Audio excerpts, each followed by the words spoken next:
在美国总统大选共和党提名竞选中，前总统特朗普获得更大的领先优势。美国盟友对美国可能转向孤立主义的担忧已经蔓延。在爱荷华州举行的共和党党团会议中，特朗普获得压倒性胜利，选民的内向状态显而易见。爱迪生研究公司的一项调查显示，只有 10% 的受访者表示外交政策是总统选举中最重要的问题，而 40% 的人表示是经济， 30% 的人表示是移民。美国全国调查的情况也类似，在2023年12月的易普所民意调查中，只有 6% 的美国人认为战争和外国冲突是美国最紧迫的问题，而 11% 的人认为是移民， 19% 的人认为是经济， 10% 的人认为是犯罪。美国政治长期以来以国内问题为中心，但近年来孤立主义不断蔓延，尤其是共和党内部。一个典型的例子是特朗普和一些共和党领导人批评美国对乌克兰的援助，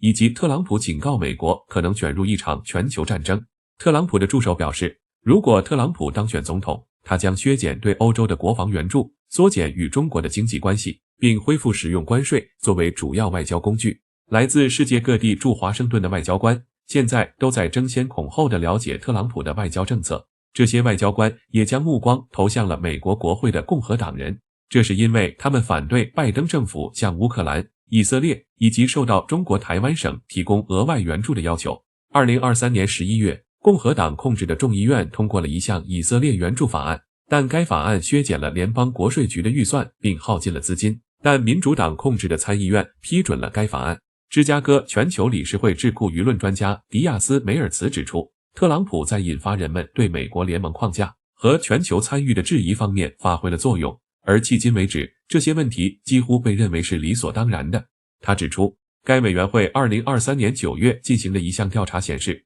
53% 的共和党人表示美国应该远离全球问题，这是自1974年以来首次在调查中超过一半的共和党人和民主党人表现出孤立主义态度。如果特朗普先生再次当选总统，他将任命对他高度忠诚的人担任国防部、国务院和与外交和安全相关的行政机构的关键职位，使其能够更自由地实施孤立主义政策。本月，负责内部市场的欧盟委员布雷顿表示，2020年特朗普担任总统时表示，即使欧洲受到多位欧洲领导人的攻击，美国也绝不会帮助欧洲。而且谈到北大西洋公约时，特朗普透露，他已告诉布雷顿，美国将退出北约。如果特朗普再次连任，他会如何发展美国的经济，会如何与世界各国打交道？想要详细了解特朗普的经济学，推荐阅读《美国变局：从里根到特朗普的经济政策》一书。该书全部剖析了美国上百年来的经济政策。我申请到了很大的优惠，经济条件宽裕的朋友可以点击下方小黄车购买。